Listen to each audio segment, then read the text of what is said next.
Hello everyone, welcome to my channel. तो आज हम लेकर के आए हैं सीबीएसई क्लास 12 को एनसीईआरटी ज्योग्राफी को, जिसमें आज का चैप्टर है 2 और इस चैप्टर का टॉपिक है विश्व जनसंख्या वितरण, घनत्व और वृद्धि। तो हम लोग जानेंगे विश्व जनसंख्या वितरण, घनत्व और वृद्धि चैप्टर से जो महत्वपूर्ण क्वेश्चन है उसको हम लोग आज देखेंगे। तो किसी भी देश के निवासी ही उसके वास्तविक धन होते हैं। किसी भी, चाहे कोई भी देश हो, तो देश के निवासी उसका वास्तविक धन होते हैं। यही लोग वास्तविक संसाधन है जो देश के अन्य संसाधनों को उपयोग करते हैं और उसकी नीतियां निर्धारित करते हैं। अंततः एक देश की पहचान उसके लोगों से ही होती है। तो यह जानना आवश्यक है कि किसी देश में कितनी स्त्रियां और पुरुष हैं, प्रतिवर्ष कितने बच्चे जन्म लेते हैं, कितने लोगों की मृत्यु होती है और कैसे। क्या वे नगरों में रहते हैं या फिर गांव में रहते हैं, क्या वे पढ़ लिख सकते हैं अथवा वे क्या काम करते हैं। तो यही वे तथ्य है जिसके बारे में हम इस चैप्टर में क्वेश्चन के माध्यम से जानेंगे, समझेंगे। तो आइए शुरू करते हैं। इस चैप्टर का पहला क्वेश्चन है, 21वीं सदी के प्रारंभ में विश्व की जनसंख्या कितनी थी। 21वीं सदी के प्रारंभ में विश्व की जनसंख्या कितनी थी, क्वेश्चन पूछ रहा है। तो 6 अरब लगभग 21वीं सदी के प्रारंभ में विश्व की जनसंख्या थी। 21वीं शताब्दी के प्रारंभ में विश्व की जनसंख्या 600 करोड़ से अधिक दर्ज की गई। यहाँ हम जनसंख्या के वितरण और घनत्व के जो प्रारूप है उसको भी आगे हम क्वेश्चन में देखेंगे। तो 21वीं शताब्दी के प्रारंभ में विश्व की जनसंख्या 600 करोड़ से अधिक दर्ज की गई। तो 6 अरब लगभग थी 21वीं सदी के प्रारंभ में विश्व की जनसंख्या। नेक्स्ट क्वेश्चन देखते हैं, जनसंख्या घनत्व किसे कहते हैं।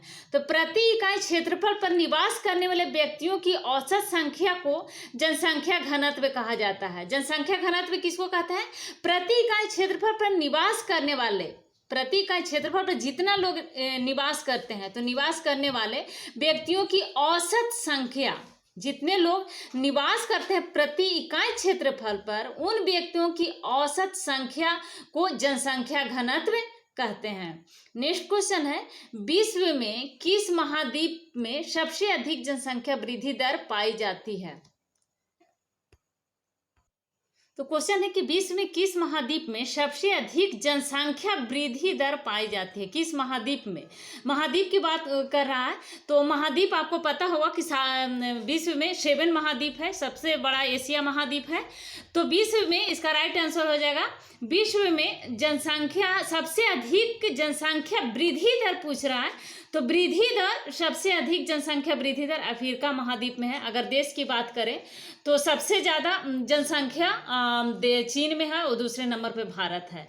तो यहाँ जनसंख्या वृद्धि दर पूछ रहा है महाद्वीप में, किस महाद्वीप में सबसे अधिक है। तो अफ्रीका महाद्वीप में जनसंख्या वृद्धि दर अधिक पाई जाती है। नेक्स्ट क्वेश्चन है, जनसंख्या की वास्तविक वृद्धि की गणना कैसे की जाती है। जनसंख्या की वास्तविक वृद्धि की गणना, तो जनसंख्या की वास्तविक वृद्धि की गणना, जनसंख्या की वास्तविक जनसंख्या, जितना भी जनसंख्या है, जनसंख्या की वास्तविक इक्वल टू हो जाएगा वृद्धि जन्म और जन्म मृत्यु प्लस अप्रवास और उत्प्रवास। जितना लोग आते हैं और फिर जाते भी हैं, जितना जन्म होता है और मृत्यु, उसको भी देखना पड़ेगा ना, कितने लोग जन्म लिए, कितने लोगों की मृत्यु हुई और कितने लोग यहाँ इस स्थान पे आए और कितने लोग इस स्थान से गए।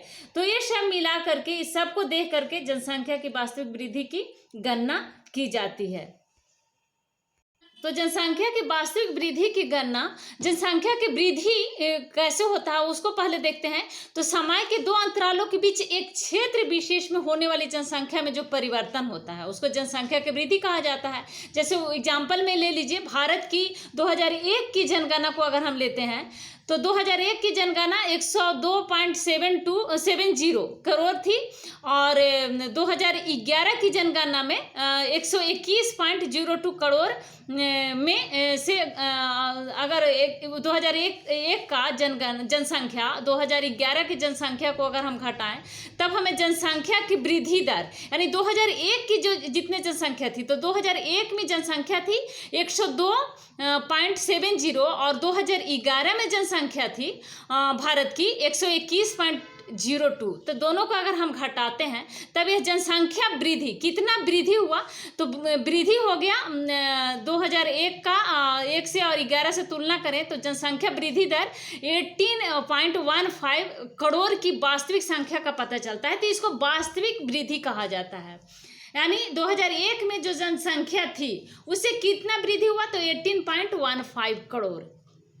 तो इसको बोलते हैं जनसंख्या में वृद्धि। जनसंख्या की वृद्धि दर यह जनसंख्या में परिवर्तन है जो प्रतिशत में व्यक्त किया जाता है। तो जनसंख्या की प्राकृतिक वृद्धि किसी क्षेत्र विशेष में 2 समय अंतरालों में जन्म और मृत्यु के अंतर से बढ़ने वाली जनसंख्या को उस क्षेत्र की प्राकृतिक वृद्धि कहते हैं। प्राकृतिक वृद्धि इक्वल टू हो जाएगा जन्म माइनस मृत्यु, जितने जन्म लिए और जितने उसमें से मृत्यु जितने की मृत्यु हुई उसमें से घटा देंगे तो निकल जाएगा प्राकृतिक जनसंख्या वृद्धि। और जनसंख्या की वास्तविक वृद्धि इक्वल टू हो जाएगा वास्तविक वृद्धि।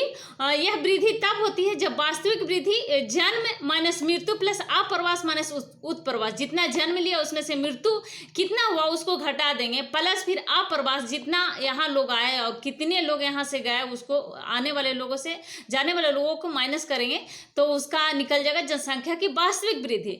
जनसंख्या की घनात्मक वृद्धि को अगर हम समझें तो यह तब होती है जब 2 समय अंतरालों के बीच जन्म दर मृत्यु दर से अधिक हो या फिर जब अन्य देशों से लोग अस्थायी रूप से उस देश में प्रवास कर जाएं, तब इसको जनसंख्या की घनात्मक वृद्धि कहा जाता है।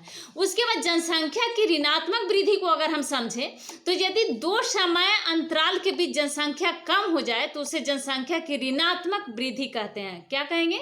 जनसंख्या की ऋणात्मक वृद्धि किसको कहेंगे? यदि 2 समय अंतराल के बीच जनसंख्या कम हो जाए तो उसे जनसंख्या की ऋणात्मक वृद्धि कहता है। यह तब होती है जब जन्म दर मृत्यु दर से कम हो जाए, यानी जन्म दर कम और मृत्यु दर अधिक हो तब इस प्रकार की ऋणात्मक वृद्धि होती है। अथवा लोग अन्य देशों में प्रवास कर जाएं, यानी जितने लोग यहाँ बस रहे हैं उससे ज़्यादा लोग यहाँ से बाहर चले जाएं, प्रवास कर जाएं, तो उस स्थिति में जनसंख्या की ऋणात्मक वृद्धि होती है, तो उसको जनसंख्या की ऋणात्मक वृद्धि कहा जाता है। तो जनसंख्या की वास्तविक वृद्धि की गणना कैसे होगा? जनसंख्या की वास्तविक वृद्धि इक्वल टू हो जाएगा वृद्धि जन्म माइनस मृत्यु प्लस अप्रवास माइनस उत्प्रवास, तो इसको जनसंख्या के वास्तविक वृद्धि कहेंगे। नेक्स्ट क्वेश्चन है, किस महाद्वीप में जनसंख्या वृद्धि दर लगभग शून्य है? सबसे ज्यादा जनसंख्या वृद्धि दर था अफ्रीका महाद्वीप में और सबसे कम लगभग शून्य के बराबर है यूरोप महाद्वीप में। यूरोप महाद्वीप एशिया से कुल 7 महाद्वीप है, एशिया यूरोप अफ्रीका, और तो 7 महाद्वीप में यूरोप महाद्वीप, एशिया सबसे बड़ा महाद्वीप है, तो यूरोप महाद्वीप में लगभग जनसंख्या वृद्धि दर लगभग 0 होता है। नेक्स्ट क्वेश्चन है, एशिया की जनसंख्या के घनत्व में जॉर्ज क्रेसी की टिप्पणी क्या है? एशिया की जनसंख्या के घनत्व में जॉर्ज क्रेसी की टिप्पणी क्या है? तो एशिया की जनसंख्या के संबंध में जॉर्ज क्रेसी का टिप्पणी ये है कि एशिया में बहुत अधिक स्थानों पर कम लोग और कम स्थानों पर बहुत अधिक लोग रहते हैं। तो विश्व की जनसंख्या असमान रूप से वितरित है। एशिया की जनसंख्या के संबंध में जॉर्ज बी क्रेसी की टिप्पणी है कि एशिया में बहुत अधिक स्थानों पर कम लोग और कम स्थानों पर बहुत अधिक लोग रहते हैं। तो विश्व की जनसंख्या वितरण प्रारूप के संबंध में भी यही सत्य है। नेक्स्ट क्वेश्चन है, विश्व जनसंख्या की वर्तमान वार्षिक वृद्धि दर क्या है? तो विश्व जनसंख्या के वर्तमान वार्षिक वृद्धि दर है 1.4%। कितना है? 1.4%। नेक्स्ट क्वेश्चन देखेंगे, जनांकीय संक्रमण सिद्धांत की प्रथम अवस्था के 2 महत्वपूर्ण लक्षण बताएं। जनांकीय संक्रमण सिद्धांत की प्रथम अवस्था के 2 महत्वपूर्ण लक्षण, तो उच्च प्रजननशीलता तथा उच्च मातृत्वता, इसका 2 महत्वपूर्ण लक्षण है इसका जनांकीय संक्रमण सिद्धांत की। तो जनांकीय संक्रमण सिद्धांत है क्या, इसको भी जान लेते हैं। जनांकीय संक्रमण सिद्धांत का उपयोग किसी किसी क्षेत्र की जनसंख्या के वर्णन तथा भविष्य की जनसंख्या के पुनर्निर्माण के लिए किया जा सकता है। यह सिद्धांत हमें बताता है, जननांगीय संक्रमण सिद्धांत हमें बताता है कि जैसे ही समाज ग्रामीण, खेतिहर और अशिक्षित अवस्था से उन्नति करके नगरीय, औद्योगिक और साक्षर बनता है, तो किसी प्रदेश की जनसंख्या उच्च जन्म और उच्च मृत्यु से निम्न जन्म व निम्न मृत्यु में परिवर्तित होती है। तो ये परिवर्तन अवस्थाओं में होते हैं, जिसे सामूहिक रूप से जननांगीय चक्र के रूप में जाना जाता है। तो जननांगीय संक्रमण सिद्धांत की प्रथम अवस्था के दो महत्वपूर्ण लक्षण ये है कि उच्च प्रजननशीलता तथा उच्च मातृत्वता। तो द्वितीय अवस्था के प्रारंभ में प्रजननशीलता ऊंची बनी रहती है, किंतु यह समय के साथ घटती जाती है। यह अवस्था घटी हुई मृत्यु के साथ आती है, मृत्यु दर के साथ आती है। स्वास्थ्य संबंधी दशाओं व स्वच्छता के सुधार के साथ मातृत्वता में कमी आती है। इस अंतर के कारण जनसंख्या में होने वाले शुद्ध योग उच्च होता है। और अंतिम अवस्था में प्रजननशीलता और मातृत्वता दोनों अधिक घट जाती है। जनसंख्या या तो स्थिर हो जाती है या मंद गति से बढ़ती है। तो जनसंख्या नगरीय और शिक्षित हो जाती है तथा उसके पास तकनीकी ज्ञान होता है। ऐसी जनसंख्या विचार पूर्वक परिवार के आकार को नियंत्रित करती है। नेक्स्ट क्वेश्चन देखते हैं। अफ्रीका की सघन जनसंख्या वाली एक खनिज पेटी का नाम बताइए। अफ्रीका की सघन जनसंख्या, जहाँ पर सघन जनसंख्या है, वो उस वाली जगह को एक खनिज पेटी का नाम बताइए। तो उस जनसंख्या के सघन जनसंख्या वाली जगह पर खनिज पेटी का नाम है कटंगा है या जाम्बिया तांबा पेटी। जाम्बिया तांबा पेटी। नेक्स्ट क्वेश्चन है, विश्व में किस देश की वृद्धि दर सर्वाधिक है? देश की पूछ रहा है विश्व में वृद्धि दर। तो लाइबेरिया का वृद्धि दर सबसे ज्यादा है 8.2%, लाइबेरिया का। नेक्स्ट क्वेश्चन है, विश्व में किस देश की वृद्धि दर सबसे कम है? सबसे ज्यादा तो लाइबेरिया का है, सबसे कम किसका है? तो लेटविया का सबसे कम है, 1.5% है। नेक्स्ट क्वेश्चन है, विकासशील देशों में जीवन प्रत्याशा कम क्यों है? विकासशील देशों में, अफ्रीकी देशों में जीवन प्रत्याशा कम क्यों है? क्या कारण है? तो इसका कारण है HIV, एड्स जैसी जानलेवा बीमारियों का कारण यहाँ है। इसी के कारण विकासशील देशों में, अफ्रीका जैसे देशों में भी जीवन प्रत्याशा बहुत कम है, HIV के कारण, एड्स जैसी जानलेवा बीमारी होने के कारण। नेक्स्ट क्वेश्चन है, जनसंख्या वितरण को कौन से कारक प्रभावित करते हैं? जनसंख्या वितरण को कौन से कारक प्रभावित करते हैं? तो जनसंख्या वितरण को प्रभावित करने वाले कारक निम्न है। पहला है प्राकृतिक कारक, दूसरा है सांस्कृतिक, तीसरा है आर्थिक कारक, चौथा है राजनीतिक कारक कारक। तो जनसंख्या वितरण को प्रभावित करने वाले कारक में पहला कारक है प्राकृतिक कारक। इसमें धरातल की बनावट, प्राकृतिक कारक में धरातल की बनावट, जलवायु, मृदा, वनस्पति, जल तथा खनिज पदार्थों को उपलब्धि सम्मिलित होता है। सांस्कृतिक कारक में हो गया, इनमें धर्म, भाषा, संस्कृति आदि सम्मिलित है। आर्थिक कारक में इनमें यातायात के साधन, उद्योग कारक सम्मिलित है। राजनीतिक कारक में अशांति, युद्ध, गृह युद्ध आदि ये सब सम्मिलित होते हैं। नेक्स्ट क्वेश्चन है, प्रवास के प्रतिकर्ष कारक और अपकर्ष कारकों में अंतर स्पष्ट करें। क्या अंतर है प्रतिकर्ष कारक और अपकर्ष कारक में क्या अंतर है? तो प्रतिकर्ष कारक और अपकर्ष कारक में अंतर है। प्रतिकर्ष कारक है कि ग्रामीण क्षेत्रों में कृषि पर बढ़ती जनसंख्या के दबाव के कारण, जीविकोपार्जन के साधनों की कमी के कारण लोग बेहतर स्थानों की ओर प्रवास करते हैं। जबकि अपकर्ष कारक में नगरों में अच्छे अवसर, नगर में जब अच्छे अवसर मिलेंगे, शिक्षा तथा मनोरंजन के साधनों के कारण लोग चुंबक की तरह आकर्षित होंगे। नगर में अगर अच्छे अवसर मिलेंगे, अच्छी शिक्षा मिलेगी, मनोरंजन के साधन मिलेंगे, तो ऑब्वियसली लोग उस नगर में आकर्षित होंगे ही, उस नगर में जा करके बसेंगे, बसना शुरू करेंगे। तो इसको कहेंगे अपकर्ष कारक। और दूसरा कारण है, दूसरा डिफरेंस है प्रतिकर्ष कारक में कि गांव में आजीविका प्राप्त नहीं कर पाने वाले जनसंख्या की गणना अधिशेष जनसंख्या के रूप में की जाती है। यह जनसंख्या नगरों की ओर करती है, जबकि अपकर्ष कारक में नगरों में उद्योग, परिवहन, संचार, व्यापार तथा वाणिज्य आदि की बेहतर सुविधाएं लोगों को प्रवास के लिए प्रवास प्रेरित करती है। प्रतिकर्ष कारक में होगा बेरोजगारी, आजीविका के साधनों की कमी। बेरोजगारी के कारण, आजीविका के साधन की कमी के कारण, कृषि के कम उत्पादन आदि के कारण भूखमरी आदि प्रतिवर्ष के लिए प्रमुख कारण इसका बन सकता है प्रतिकर्ष कारक का। और अपकर्ष कारक में उपकर्ष कारक वह स्वैच्छिक प्रवास है जब लोग नगरों को सुविधाओं, आजीविका के बेहतर साधनों से प्रेरित होकर प्रवास करते हैं। तो ये डिफरेंस था दोनों में, अपकर्ष में और प्रतिकर्ष में और अपकर्ष कारक में। नेक्स्ट क्वेश्चन है, जनसंख्या के अंकगणितीय एवं कायिक घनत्व में क्या अंतर है? अंकगणितीय एवं कायिक घनत्व। तो अंकगणितीय घनत्व वह है कि किसी देश की कुछ जनसंख्या तथा उसके क्षेत्रफल के अनुपात को वहां की जनसंख्या का अंकगणितीय घनत्व कहते हैं। तो अंकगणितीय घनत्व इक्वल टू हो जाएगा कुल जनसंख्या बटे कुल क्षेत्रफल। जितनी जनसंख्या है उस जनसंख्या में कुल क्षेत्रफल से भाग दे देंगे तो निकल जाएगा अंकगणितीय घनत्व।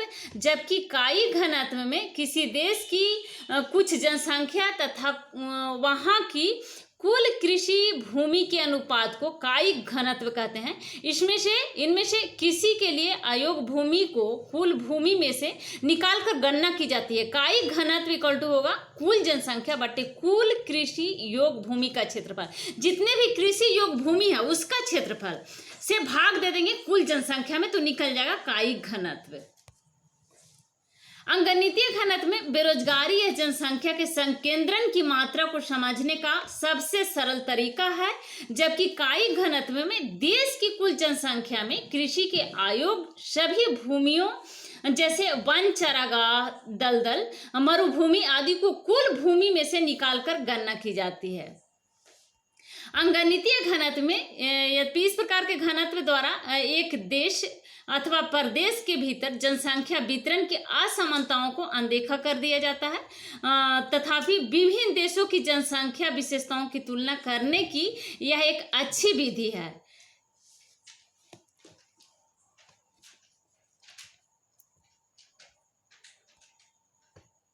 तो संयुक्त राज्य अमेरिका का अंकगणितीय जनसंख्या का घनत्व 28 व्यक्ति प्रति वर्ग किलोमीटर है। इसके विपरीत यूरोप का जनसंख्या घनत्व 107 जो संयुक्त राज्य अमेरिका से 4 गुना अधिक है। जबकि यह घनत्व इसमें कायिक घनत्व में भारत, पाकिस्तान, बांग्लादेश आदि के लिए उपयोगी है, क्योंकि यह कृषि की गहनता का प्रतिबिंबित व्यक्ति के हिस्से में आने वाली भूमि घटती जाती है। नेक्स्ट क्वेश्चन है, जन्म दर तथा मृत्यु दर में अंतर स्पष्ट कीजिए।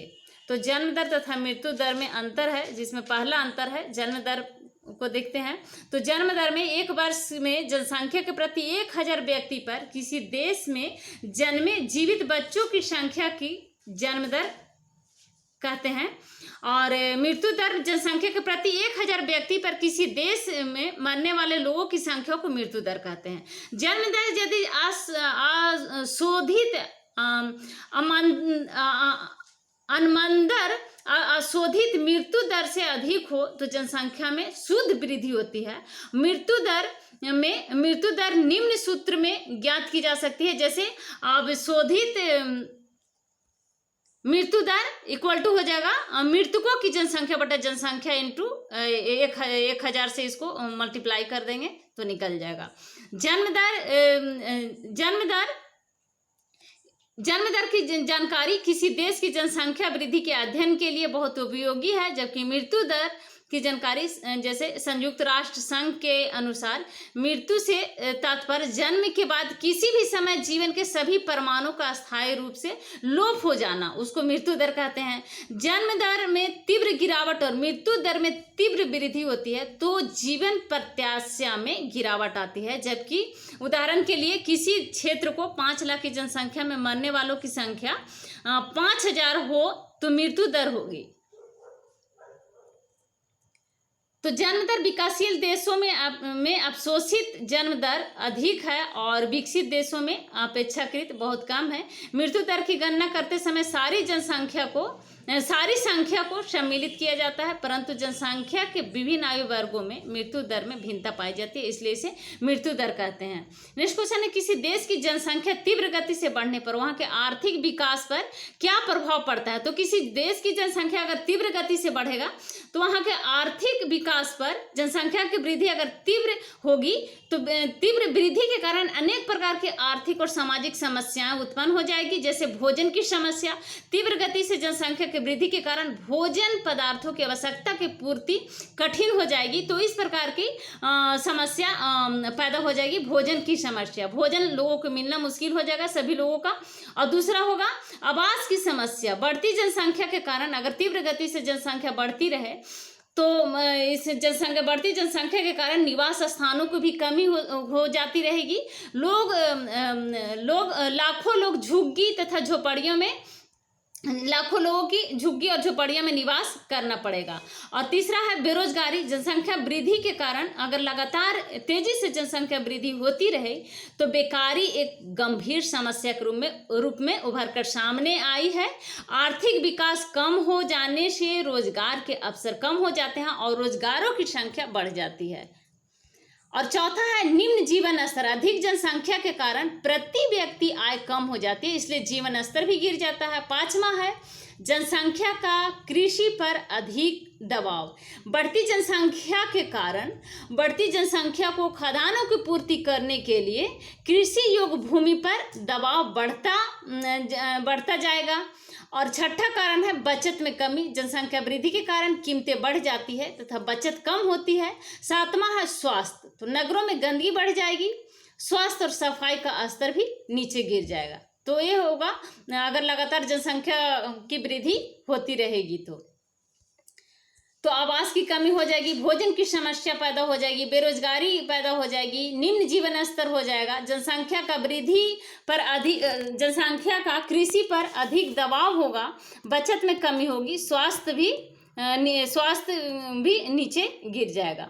नेक्स्ट क्वेश्चन है जननांगीय संक्रमण की 3 अवस्थाओं की विवेचना कीजिए। तो जननांगीय संक्रमण सिद्धांत से किसी क्षेत्र में भविष्य में जनसंख्या के बारे में जानकारी प्राप्त हो सकती है। सिद्धांत बताता है कि किसी प्रदेश की जनसंख्या में परिवर्तन समय के अनुसार ग्रामीण, कृषीय और निरक्षर जनसंख्या के निरक्षर जनसंख्या के नगरीय औद्योगिक समाज की ओर हो रहा है, जो उच्च जन्म दर और उच्च मृत्यु दर से कम जन्म दर और कम मृत्यु दर की ओर में परिवर्तन निम्न अवस्थाओं में होता है। इसे जननांगीय चक्र भी कहते हैं। ये 3 अवस्था है। प्रथम अवस्था हो गया, प्रथम अवस्था में उच्च जन्म दर और उच्च मृत्यु दर होती है, जनसंख्या वृद्धि धीमी होगी और अधिकतम लोग प्राथमिक व्यवसाय में लगे होंगे।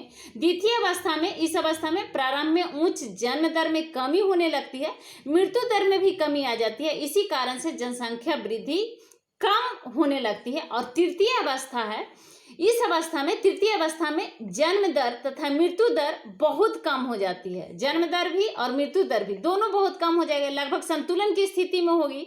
तो जनसंख्या या तो स्थिर हो जाती है अथवा बहुत कम वृद्धि होती है।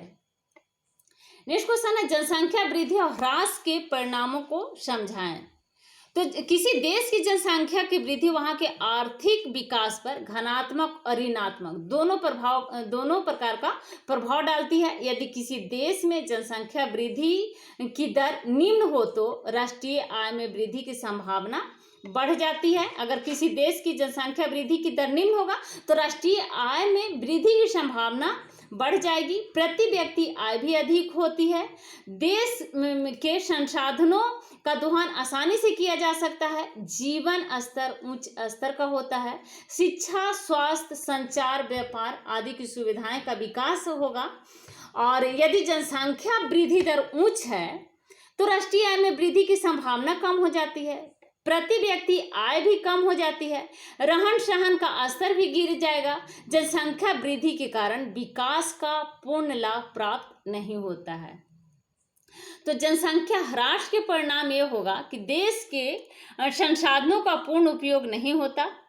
यदि जनसंख्या में वृद्धि का क्रम दोबारा आरंभ करने में प्रयत्न नहीं किए गए तो उस समाज की आधारभूत संरचना स्वयं ही अस्थिर हो सकती है। जनसंख्या के ह्रास में से संसाधनों का विकास कम होता है। तो ये है जनसंख्या में वृद्धि अगर होगा और ह्रास होगा तो इसका परिणाम क्या होगा।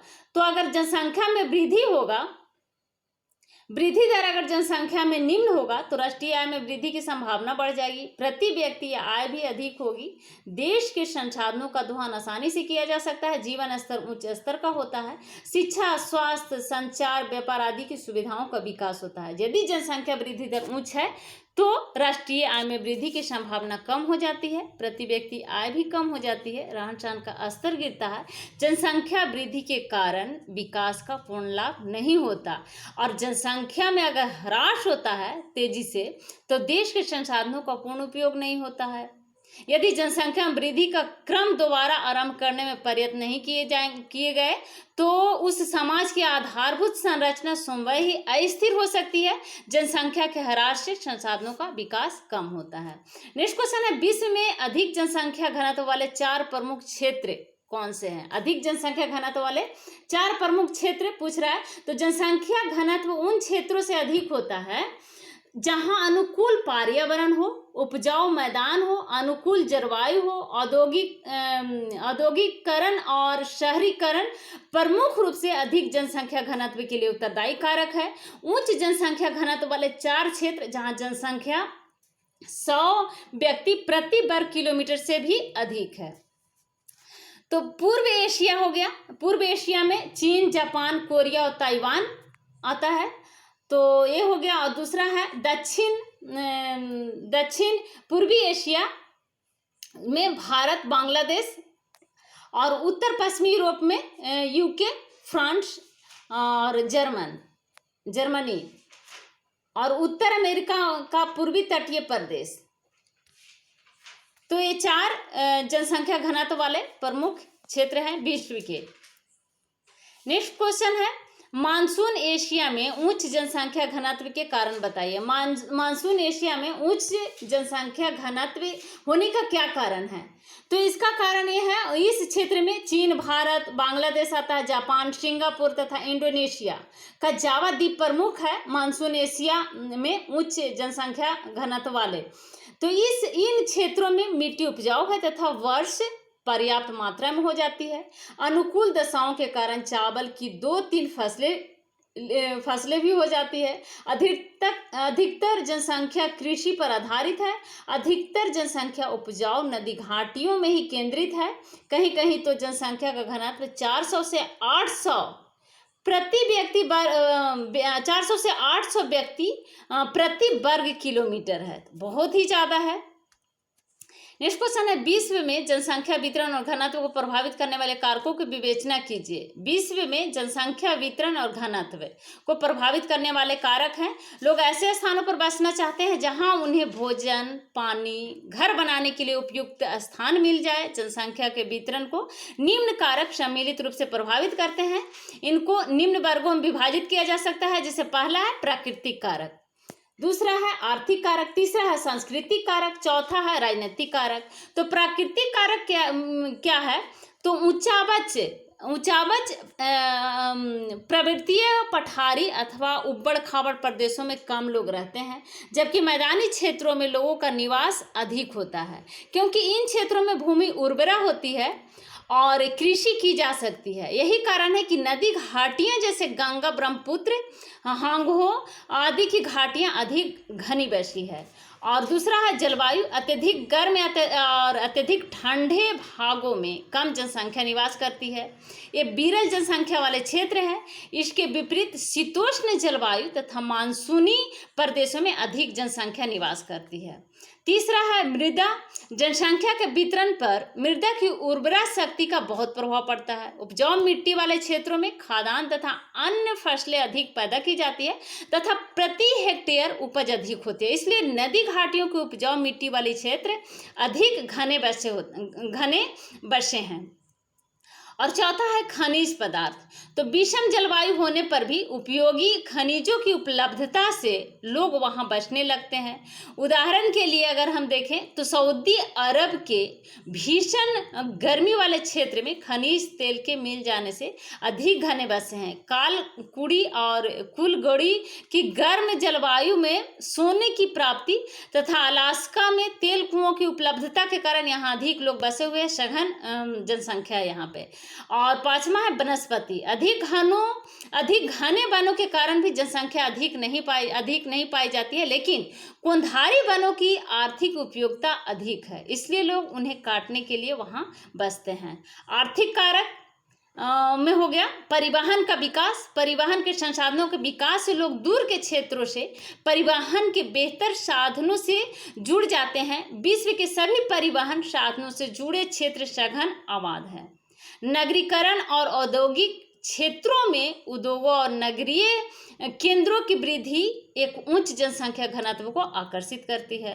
और तीसरा है धार्मिक एवं सांस्कृतिक कारक। तो धार्मिक कारणों से लोग अपने देश छोड़ने को मजबूर हो जाते हैं। दूसरे विश्व युद्ध के दौरान यहूदियों को यूरोप छोड़कर रेगिस्तानी क्षेत्र में नया देश इजराइल बसना पड़ा था। जैसे पाकिस्तान से हिंदू लोग भारत में आ रहे हैं, ठीक उसी प्रकार से दक्षिण अफ्रीका में भी रंगभेद नीति के कारण जनसंख्या का वितरण प्रभावित हुआ। तो राजनीतिक कारण भी है इसका कारण।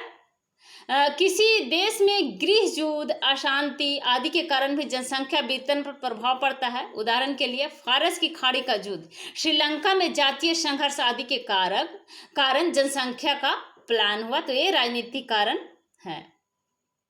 नेक्स्ट क्वेश्चन है विश्व के राजनीतिक मानचित्र में ए से लेकर एच तक के द्वारा भौगोलिक लक्षण दिखाए गए हैं। नीचे दिए गए विवरण की सहायता से इनकी पहचान कीजिए तथा मानचित्र पर दी गई बिंदु रेखाओं पर इसके सही नाम लिखिए। तो संसार का दूसरा सबसे बड़ा नगर, यूरोप का विरल जनसंख्या वाला देश, ब्राजील की मेगा सिटी, विश्व की निम्नतम लिंगानुपात वाले देश, विश्व में सर्वाधिक लिंगानुपात वाला देश, अफ्रीका में सबसे कम जनसंख्या वाला देश, यूरोप में सबसे अधिक जनसंख्या वाला देश को दर्शाने के लिए बोल रहा है, एशिया में सबसे कम जनसंख्या वाला देश को।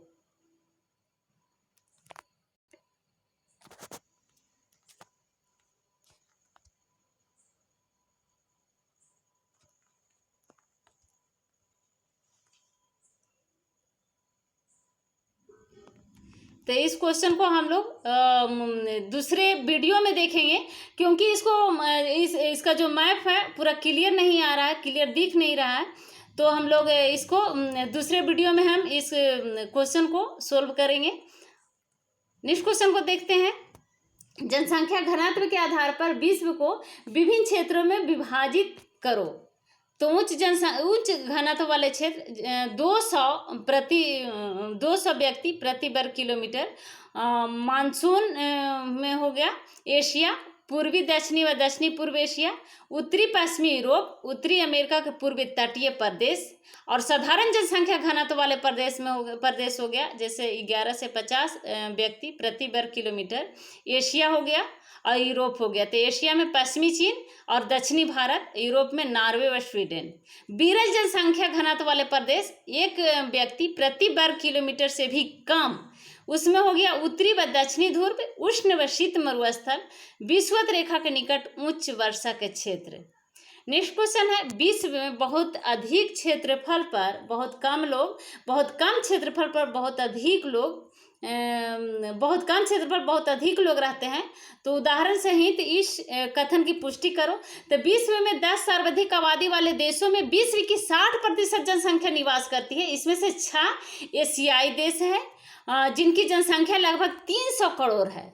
संयुक्त राज्य अमेरिका का पूर्वी भाग, यूरोप का उत्तरी पश्चिमी भाग, दक्षिणी पूर्वी व पूर्वी एशिया के क्षेत्र सर्वाधिक घनत्व वाले क्षेत्र है, जहां 200 व्यक्ति प्रति वर्ग किलोमीटर से भी अधिक लोग रहते हैं।